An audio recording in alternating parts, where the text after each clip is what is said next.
Israel's Strategic Affairs Minister expected to visit Washington today, where he will reportedly face pressure for the Trump administration to end the war in Gaza. Yesterday, Israeli Prime Minister Benjamin Netanyahu said Israel's operation against Iran has opened up more opportunities for them. Quote, first and foremost, to rescue the hostages and defeat Hamas, and also broad regional possibilities. President Trump continuing to call for a ceasefire in Gaza and for a return of all hostages, adding that more countries could be joining the Abraham Accords.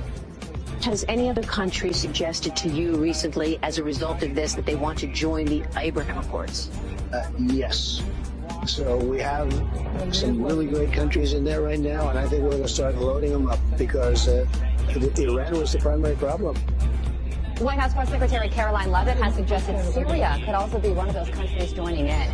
And here to break all of this down is foreign affairs analyst and former George W. Bush-appointed U.S. Commissioner member Harley Littman. Harley, thank you so much for joining us this morning. So Iran has been sending a lot of mixed signals on what direction they're going to take their country. So first of all, what are the chances, in your estimation, of the United States and Iran having some sort of discussion this week?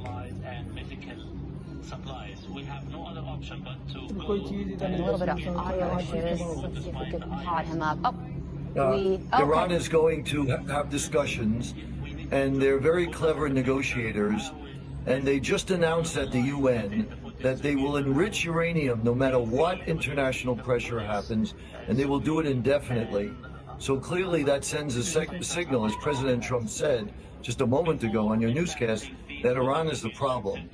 But there is a solution here, which is the Abraham Accords. And what a lot of people may not realize is the Abraham Accords means peace with your neighbors. What President Trump is doing is going to transform the Middle East in a way that we haven't seen in over 100 years. You have Lebanon, Syria, and Saudi Arabia. I arrived in Israel today. I'm meeting with the American ambassador, Mike Huckabee, this Wednesday at 2 o'clock. And I'm meeting with Israeli ministers in the next 2 days because big things are going on in the Middle East right now.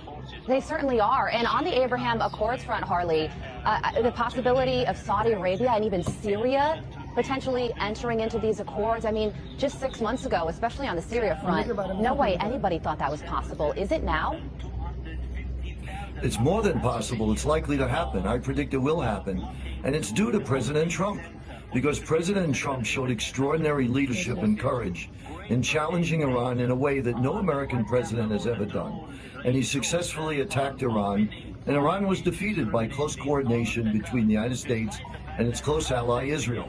And the nations in the Middle East saw that they could count on America as a reliable ally, and they could work with America to transform the region. So this is groundbreaking. There's nothing like this that we've seen in our lifetime. And it's going to make dramatic changes in this part of the world that's going to uplift the life of people living in Arab countries that have been suffering so much.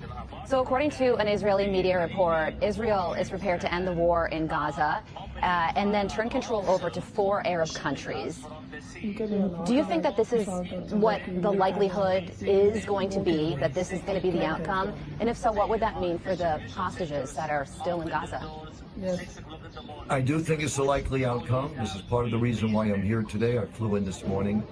And I think the result of this will be the freeing of the hostages. This is a primary condition for Israel, and President Trump has been a champion of these poor people who have been savagely beaten and tortured and kidnapped into Gaza. So I've never been this hopeful in my life that something is changing in international relations, and especially in the Middle East, for the good. It's remarkable. It really is. It certainly is.